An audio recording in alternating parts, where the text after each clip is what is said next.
And on to some other news. Amid the global fight against the COVID-19 pandemic, several nations have joined hands to share resources.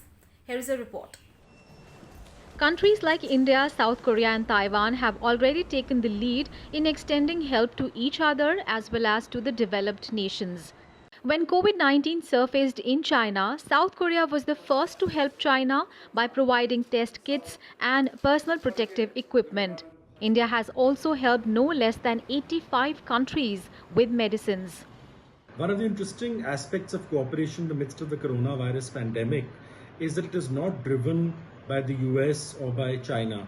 So you have other countries, taking the lead in providing assistance to developing countries. I mean, clear instances are Taiwan, South Korea, and India, and even on a number of other issues, whether it is providing assistance to Iran, the EU countries like France and Germany have sort of stepped in and used this special purpose vehicle to provide assistance to Iran. So the narrative is not just driven solely by the US and China.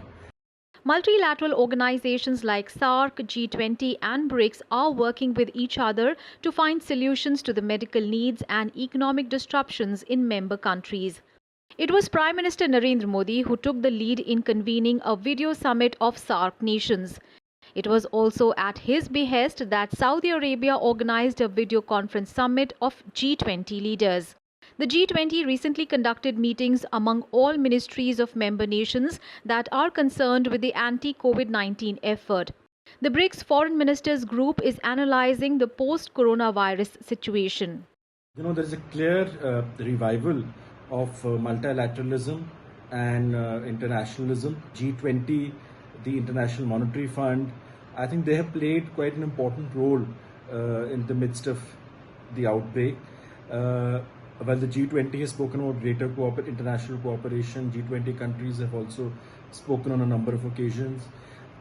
At the same time, the IMF has stepped in to help out developing countries. It has set up a fund specifically for developing countries. And then you also see at a regional level, if you look at this at South Asia, if you look at the case of SAARC, or if you look at the European Union as well. In the recent past, Prime Minister Narendra Modi has often suggested that international organizations should give priority to development.